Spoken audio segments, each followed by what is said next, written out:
Oi, pessoal, aqui é o Caldi e hoje a gente vai conversar com 4 advogados sobre carreira. Lembrando, eu não sou advogado, eu sou médico, me formei na UEL, fiz pós e residência na Universidade de São Paulo, fiz pós-doc nos Estados Unidos, na Universidade de Harvard, e trabalhei como executivo na indústria farmacêutica por 17 anos.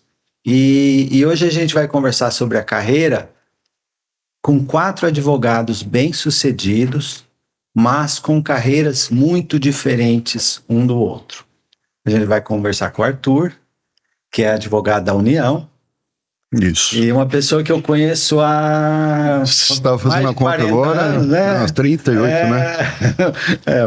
Mais tempo do que eu gostaria de falar. É isso mesmo.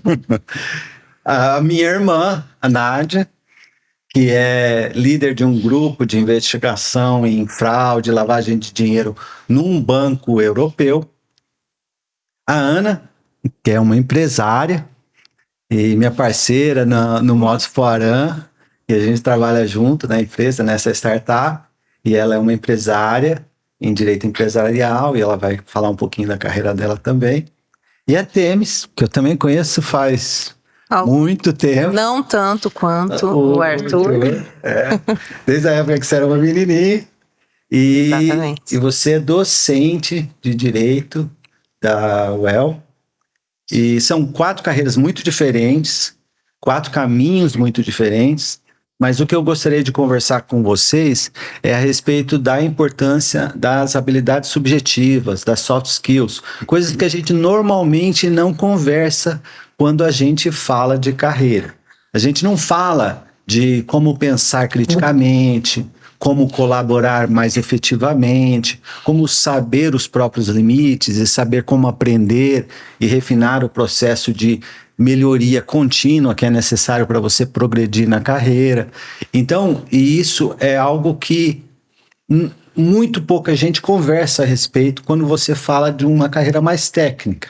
Mas quando você observa em todas as carreiras, esse é um aspecto fundamental do sucesso. E quando você olha dados, por exemplo, como o estudo do World Economic Forum, do Fórum Econômico Mundial, as soft skills são as mais desejadas para a pessoa preparada para o futuro. É fundamental a pessoa analisar as situações, pensar bem, para trabalhar de uma forma efetiva. É fundamental a pessoa saber colaborar, se conectar com as outras pessoas, para trabalhar num ambiente cada vez mais complexo. E isso está sendo negligenciado na forma como a gente é treinado. E acaba que a gente tem que aprender a fazer isso na unha, né? Sim. Na unha e... Sou prova disso inconteste. E tem que aprender na unha no caminho da carreira. Trocar a roda com o carro andando, né? Com o carro andando. Então fala um pouco, já que você abriu a porteira, fala um pouco, como é que você foi aprendendo? Você está falando isso, eu estou lembrando aqui lá no começo, porque eu fiz também o UEL, né? Nós nos conhecemos na época da UEL e até antes da UEL, né? E advoguei 2 ou 3 anos e não tinha muita experiência, quase nada. Aí fui fazer concurso e fiz outro, passei outro e tal, e comecei a efetivamente advogar quando eu fui procurador do Estado lá em Goiás, 1 ano apenas, e depois eu já vim para a Procuradoria da União em Curitiba, isso lá em 2000. Eu tive a sorte, a graça de trabalhar com um advogado que hoje está aposentado, vou até falar o nome dele aqui, Valmir Escudro, meu grande amigo, que assim, já tinha sido advogado da Caixa, um cara muito experiente e que me ensinou a pensar como um advogado. Isso. E o que é isso? É você começar não ter aquela chamada falácia da generalização precipitada. Eu não sei se já ouviu alguém falar disso daqui. Que é o seguinte, é aquela coisa, você bota o tubo num vaso de flores. Aí você fala assim, se você aponta o tubo lá para o girassol, você conclui o quê? Que o vaso é amarelo. Né? Isso é falácia da geração precipitada. Aí o que acontece? Você tira o tubo e olha o quadro. É muito diferente. Você fala, tem 1 milhão de cores para ver. E foi aí que ele me ensinou, tem que ver isso, tem que ver aquilo, tem que não sei o que. Nossa, então não é só o que eu li ali na lei e tal, né? Esse tipo de raciocínio mais complexo, né? Mais sofisticado que tem que se fazer para ver o todo. Exato. E isso é uma coisa inevitável. Até hoje você faz isso, tem que fazer isso. Porque você come bola de um monte de coisa. Isso é um ponto muito importante, porque, por exemplo, nas pesquisas do Daniel Kahneman, que ganhou o prêmio Nobel por causa da forma como ele estudou a cognição humana nas avaliações de riscos e no processo de decisão, uma das coisas que ele fala é que muito frequentemente a gente pula em conclusões. Certo? Até tem uma piada no livro dele, né? Ela é campeã em pular em conclusões, né? E você pula em conclusões porque o cérebro humano evoluiu para ter atalhos mentais, né? Para ter heurísticas, né? Para você não gastar muita energia. O cérebro humano consome muita energia, você tem que economizar, senão fica muito pesado o tempo todo pensar de uma forma crítica, sistemática, o tempo todo é pesado, cansa. Gasta tanta energia que é como se você estivesse fazendo uma caminhada leve. Se você pensar com atenção por 4 horas, é como se você tivesse andado por 4 horas. É uma energia significativa. E isso, hoje a gente sabe, há 20, 30 anos atrás, quando eu estava na faculdade, não fazia a mínima ideia disso, né? E aí você tinha que bater cabeça até aprender que não dá para pular em conclusões.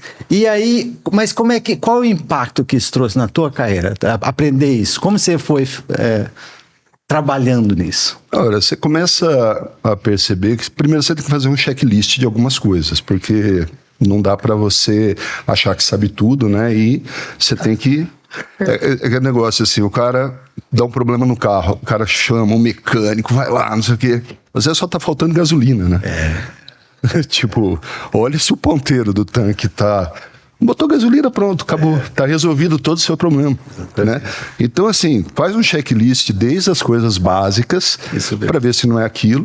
E depois você parte para as mais complicadas. Você poupa tempo, poupa energia, você é mais eficiente, né? Então, eu acho que isso daí é a primeira conclusão e acho que talvez a maior que eu tenha chegado e tirado. Que é questão de ser metódico, né? Isso. De ser metódico. Não abordar uma coisa de uma forma intuitiva e confiando só na forma como você começou a pensar e pulando na próxima passo. Ser metódico. Isso. E isso, até você falar do checklist, né? Eu sou médico, né? Médico ama checklist, né? O bom médico adora um checklist. Não dá para pular certas etapas. Não dá para pular. Uma das coisas que eu sofria quando eu estava dando aula lá na Faculdade de Medicina, em São Paulo, na USP, era convencer os residentes a não queimar etapas. Era um passo de cada vez, né? E isso era fundamental. E é uma coisa também que eu fiz um curso de pilotagem, mal e porcamente eu fiz, mas felizmente não deu certo. Estou aqui até hoje para bem da humanidade. Mas existe um negócio, não é só na aviação, mas enfim, acho que é todas as áreas, que é a chamada curva do sino, né? Que você vai ficando mais preguiçoso à medida que você vai ganhando experiência. Exatamente. Você vai deixando de fazer o checklist.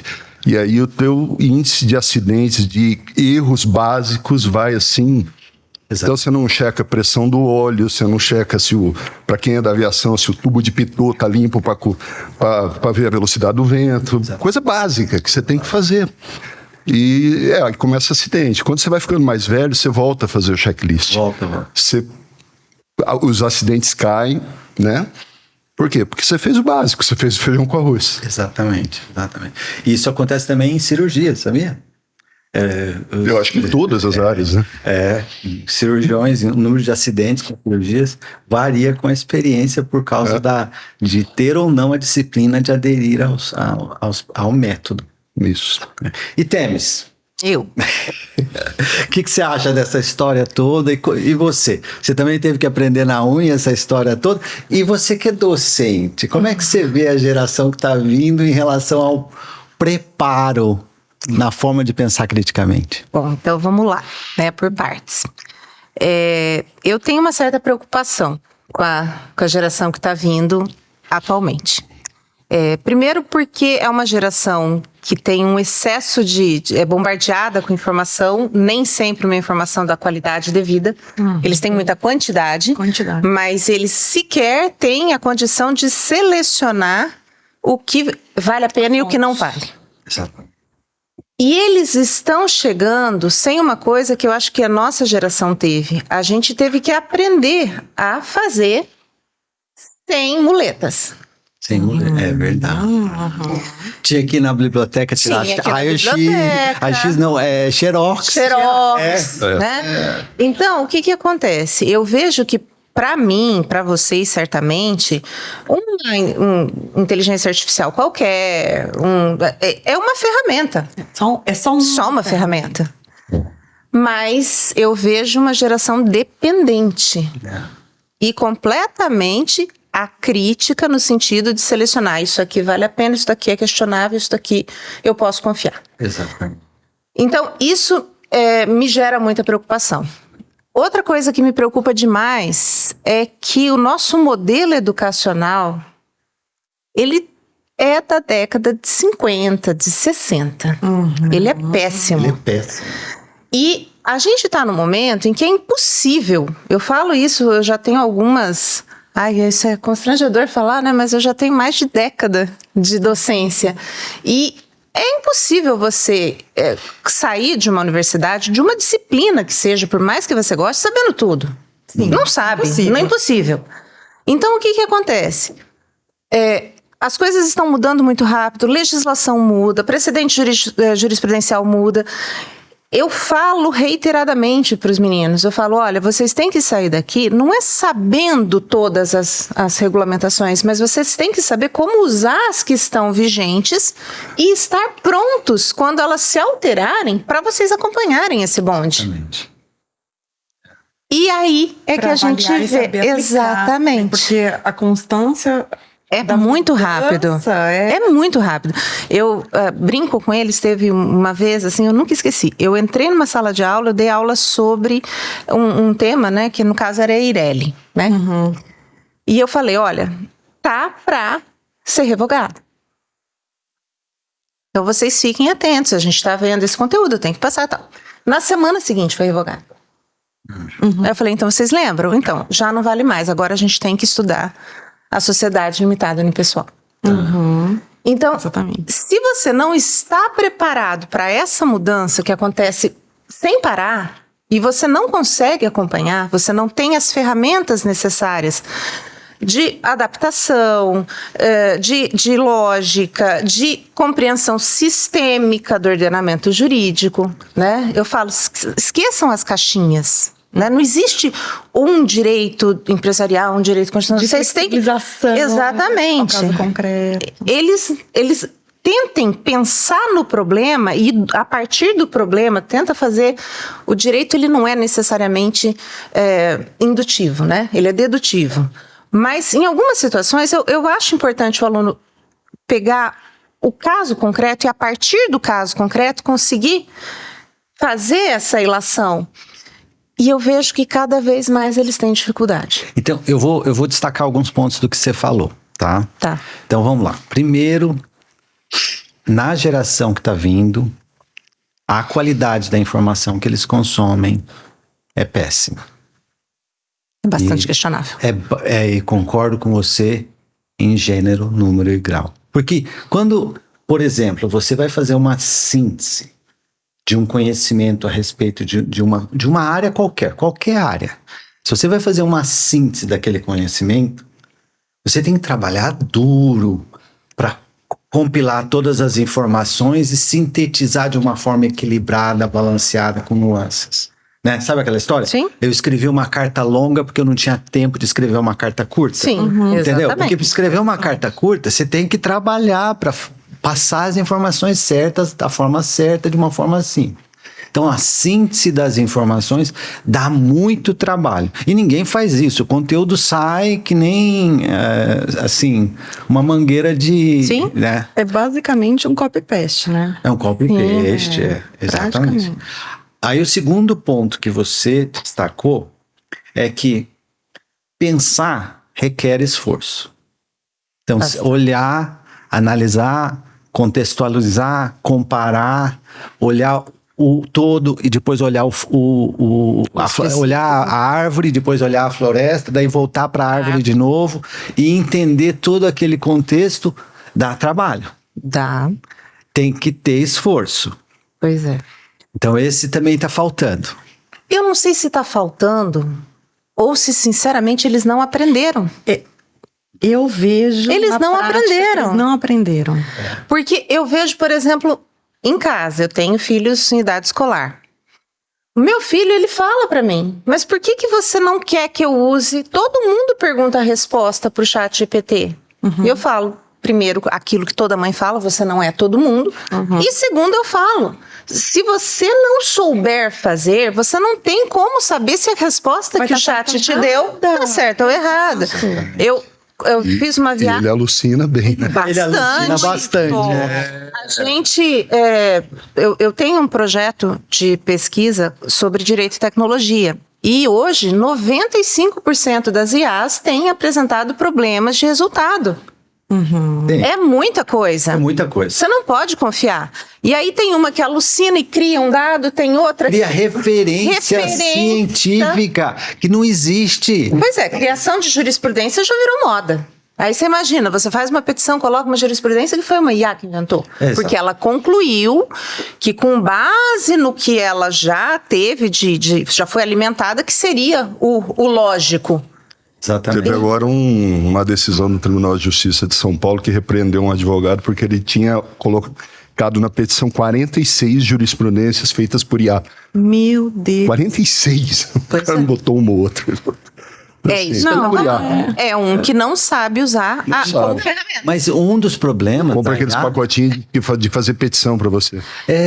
Mas um dos problemas da IA é o seguinte, tem uma correria das empresas que estão desenvolvendo IA para conquistar o mercado. Sim. E todas elas estão tentando convencer todo mundo de que é a melhor coisa desde que inventou a roda, né?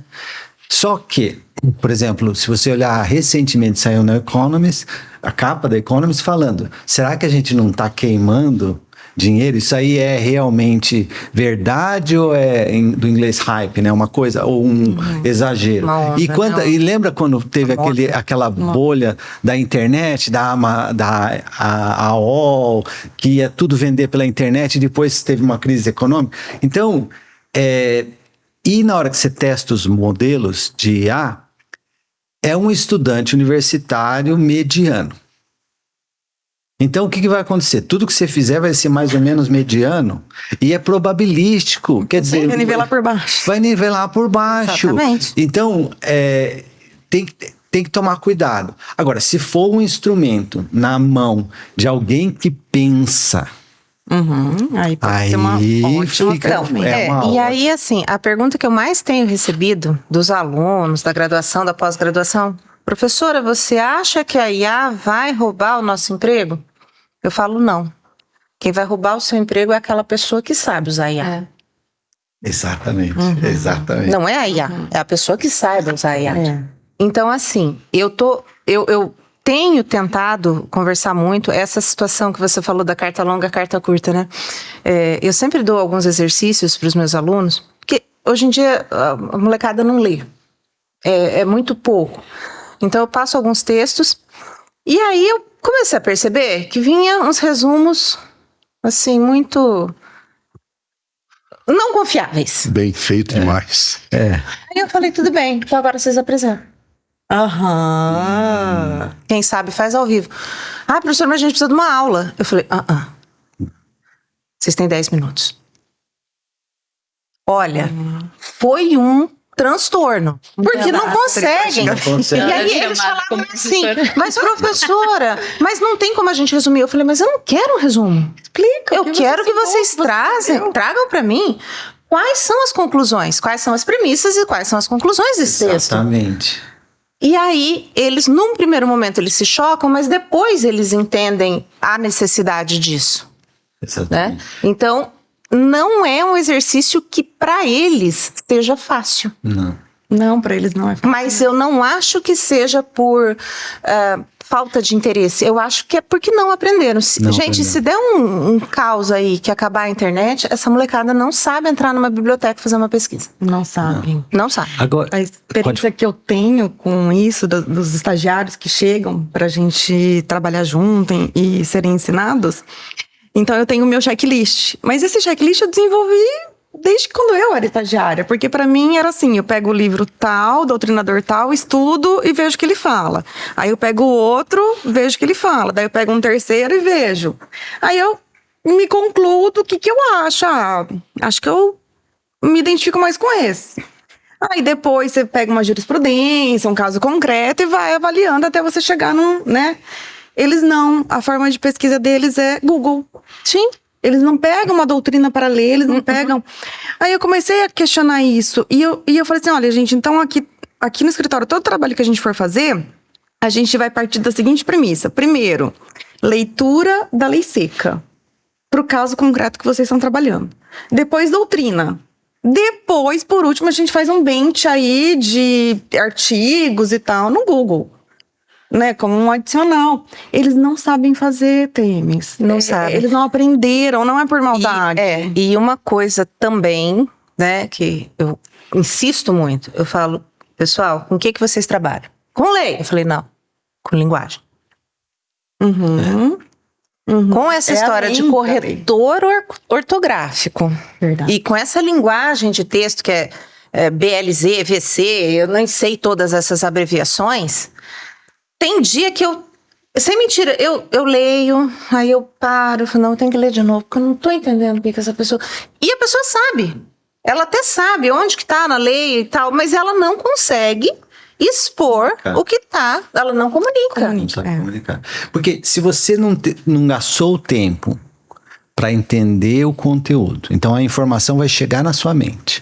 Então você tem que ir lá e aprender, e ler, e estudar aquela informação. Então a informação veio. Aí vamos supor que a informação tenha qualidade. A informação é boa. A referência é boa. Aí tem que processar essa informação. Comparar, contrastar, olhar outros aspectos, ver o ponto positivo onde está errado, ver o que é ambíguo, o que é conflitante, o que não está batendo. Aí você vai processar essa informação. Né? Aí depois que você processar bem, você tem que traduzir todo esse entendimento numa mensagem clara. Certo? Olha, então a fundação tá errada desde o começo. A informação que entra tá ruim, o processamento da informação tá ruim e a mensagem que sai não sai clara, não sabe. Não sabe. Não. E assim, eu não sei até se a Ana e o Arthur podem comentar também sobre isso, a Nádia também. Houve um tempo que existia aquela piadinha que no direito nada se cria, tudo se copia. E hoje, gente, eu acho que, pelo menos assim, na minha experiência dentro da agência de inovação, tudo se cria. Porque não tem de onde copiar. É tudo novo. Exato. Você tem até alguns instrumentos jurídicos padrão, mas quando você vai fazer a redação de um acordo de cooperação, por exemplo, o objeto é novo, as consequências você não sabe quais são os riscos que são inerentes. Então, na hora de você fazer uma previsão de responsabilização, quer dizer, você tem que realmente... Você incorpora. Exatamente, situação, você tem que começar do Eu zero. até falo isso pro pessoal. Falo, gente, se coloca neste lugar. Para você poder entender o que isso gera de reflexo, de consequência, para você saber, né? Exatamente. Como colocar isso no papel. E aí que eu falo, gente, vocês não... Eu falo, a pior coisa que inventou na vida foi essa história de modelo de petição. Não dá. Porque o pessoal pega os modelos de petição, preenche as lacunas, né? E acha que tá fazendo um contrato. Eu quero morrer com isso. Esse é um risco muito grande. Porque o que acontece? Na hora que parar de... Quem não souber pensar daqui a 5, 10 anos, vai ser substituído pelas pessoas que sabem pensar usando a IA de uma forma efetiva. E acabou. E acabou. E isso reflete muito uma análise que eu vi uma vez do futuro do trabalho, tá na Economist também. E ele falava que no futuro iriam haver 2 grandes grupos de trabalhadores. Os trabalhadores que todas as empresas querem contratar e estão competindo por eles de uma forma agressiva. Altíssimas demandas. Altíssima demanda, ele escolhe onde vai trabalhar, ele ou ela, qualquer, escolhe onde vai trabalhar. E um grupo maior de trabalhadores que não são empregáveis. Eles não têm competência suficiente para trabalhar. São os inempregáveis, não é? Inempregáveis, isso. Exatamente. E aí eu fiquei um pouco horrorizado, eu confesso. E uma das coisas que eu me preocupei bastante foi com os meus 2 filhos. Como eles vão se posicionar nesse futuro tão diferente, tão complexo. E uma coisa que eu fiz com eles foi exatamente isso. Eu nunca respondi uma pergunta para eles. Pois é. Eles chegavam para mim e falavam assim, o que é isso? Eu falava, olha, na hora que você descobrir, você vem e me explica, que eu quero saber como é que você interpretou isso. E meu filho de 18 anos, eu conversei com ele essa semana. Ele me perguntou a minha opinião sobre uma coisa. Eu expliquei a minha opinião para ele.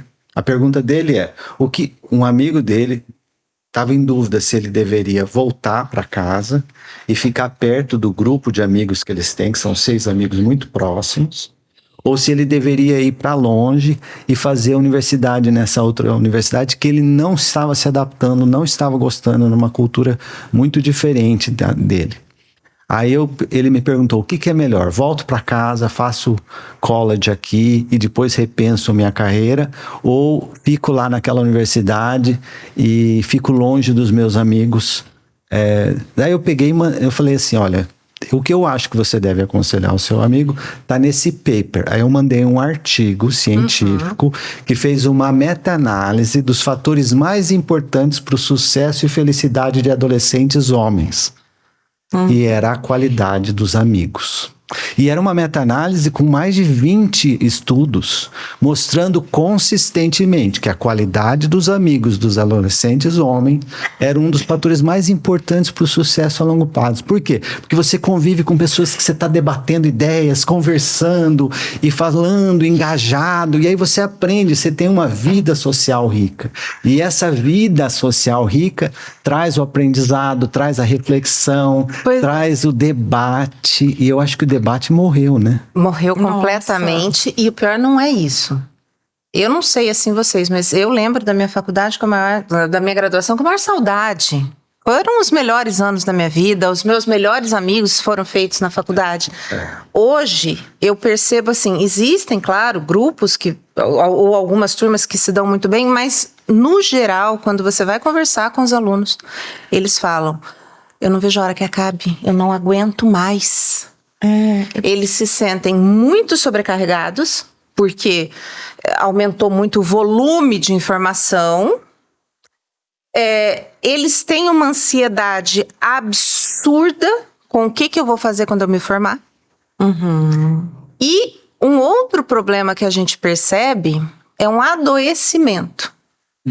Literalmente falando. Eles entram no 1º, 2º, 3º ano, nós temos no direito a partir do 4º ano estágio obrigatório. E aí eles fazem estágios também, né? Que não são nos escritórios, nas procuradorias públicas. No fórum. Mas quando eles começam a chegar perto da hora, não, agora eu serei o responsável. Pânico, ansiedade, toda depressão. Eu nunca vi uma geração tão jovem com tanto laudo de depressão. E não é bobagem. Hoje, eu estava conversando lá com os colegas, eu faço parte de algumas comissões, né? Da comissão do deficiente dentro da universidade. E eu estava falando, eu não tenho coragem de duvidar de nada, de qualquer alegação. Não precisa nem vir com laudo. Se o aluno chegar para mim e falar, eu não estou bem, eu acredito. Isso é uma coisa, desculpa, eu assim, até dar um pitaco mais nisso, porque é a minha área de medicina. O ser humano, ele foi desenhado para nascer numa família que ama essa pessoa ser cuidado pela mãe, pelo pai, pelos irmãos. Aí ele vai para um ambiente onde o ser humano, homem, mulher, vai para um ambiente que pode brincar, que começa a cultivar amizades, relacionamentos, etc. Aí chega na adolescência, você descobre a própria identidade e aprende. Pô, lembra a gente tomando cachaça e debatendo a existência de Papai Noel? Você não lembra, eu nunca esqueci. Eu já conheço essa história. Eu já ouvi essa história. Lembra e o outro não esquece. Isso é muito preocupante. É muito preocupante. A gente saiu, foi na cachaçaria, né? Casa da cachaça. Casa da cachaça. E a gente sentou, tomou um golinho de cachaça, porque mais que um, não aguentava muito. Mas a gente ficou debatendo a existência de Papai Noel por horas. Não foi uma coisa, né? E lógico que, como eu sei que a memória é uma coisa que a gente confabula, é muito provável que o que eu lembre dessa história seja, em grande parte, confabulação criada na minha mente por uma memória gostosa que eu tive, né? Mas eu acredito, né, com esse porém de que provavelmente é uma confabulação, que o debate foi muito legal e que a gente concluiu que Papai Noel existe. Deve ter sido sensacional esse debate. Não, mas olha... esses e tantos outros, né? O argumento foi que a existência de alguma coisa, ela existe na consciência humana, na mente humana. Né? Nada existe fora da mente humana. Né? Tudo que você chega à conclusão que existe está na sua mente, na percepção. E o Papai Noel existe na mente de milhões de crianças. Sim. Então, ele pode não existir fisicamente como indivíduo e tal, mas a existência, o impacto dele é inegável. Então, a gente, né, assim, com esses poréns, contudos, claro, a gente mais ou menos chegou a essa conclusão. A gente conversou bastante a respeito de que a gente, na nossa geração, havia na minha geração, a sua é mais nova, né? Então, mas a gente, na época da faculdade, tinha uma vida social muito rica, um monte de amigos. A faculdade, no geral, era uma época fantástica. Foi a fase mais feliz da minha vida, foi a faculdade, né?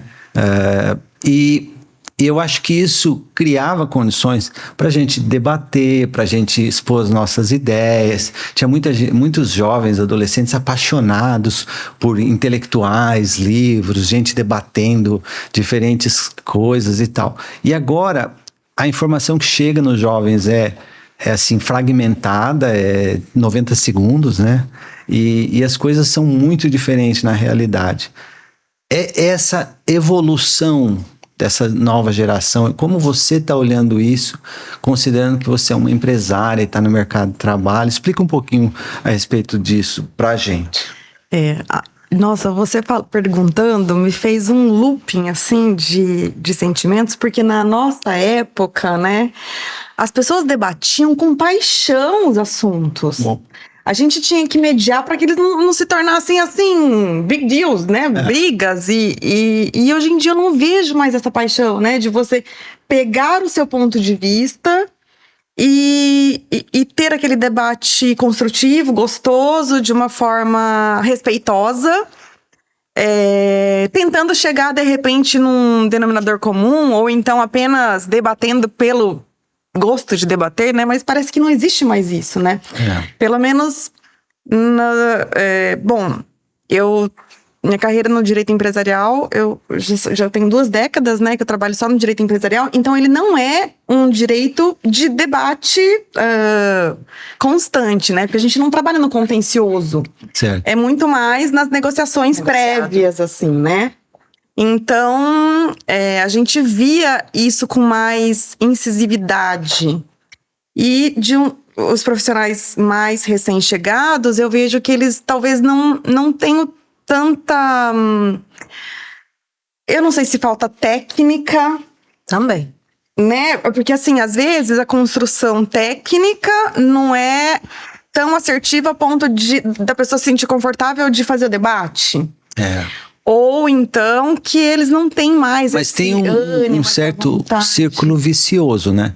Eu não debato, eu não exponho as minhas ideias, eu não defendo as minhas ideias, eu não exponho essas ideias para ser criticada por outra pessoa, portanto eu estou inseguro e não consigo debater, então quanto menos eu debato, mais inseguro eu tô, quanto mais inseguro, menos eu quero debater.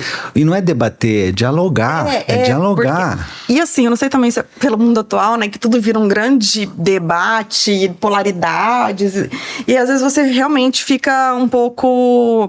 Porque a gente não sabe mais com quem a gente pode expor as nossas ideias genuinamente, né? Ah, tá. Então, às vezes, você pode, por nada, causar um conflito. Então, vamos definir os termos aqui. Tá, então, debater ideias, sabendo pensar criticamente, significa estar aberto a mudar de posição o tempo todo. E estar ouvindo o argumento da outra pessoa e perguntar para entender. Porque uma das coisas que eu percebo é que ninguém faz pergunta mais, né? Ninguém quer saber o que o outro pensa e por que ele pensa daquela forma. E qual a referência, onde está a evidência. De onde veio, né? Isso. Ele quer assim... Na verdade, existe aquela coisa, eu preciso ganhar essa luta. Que não existe. Não existe. Né? Na rede social a gente vê isso direto. Às vezes você coloca, a pessoa faz lá, fala alguma coisa. Às vezes eu faço um comentário, olha, acredito que não seja assim e tal, porque um dos meus grandes hobbies é estudar história, né? Então, acho que eu sou mais um historiador frustrado do que um advogado bem-sucedido. Mas eu gosto muito de história. Então, assim, às vezes a pessoa coloca, eu procuro gentilmente pontuar e dizer, olha, isso daí tem um equívoco e tal, não sei. Não, o cara te responde assim... tudo em letra maiúscula. Eu coloco logo abaixo e falei, olha, nós não estamos num combate, numa guerra. Eu só te trouxe uma informação. Né? Esses dias o cara estava falando lá que o Palácio Monroe, lá no Rio de Janeiro, que foi demolido em 1976 e tal, uma construção belíssima e tal. E ele colocou uma imprecisão, eu respondi, nossa, o cara, porque você, porque esse... Eu falei, mas... Cara, eu só tô te passando uma informação. Se você não gostou, tudo bem. Então, não dá mais para você expor uma ideia. Não dá. Porque a pessoa já se sente, assim, previamente ofendida. Porque você tá agredindo ela, não sei porquê, mas está agredindo ela.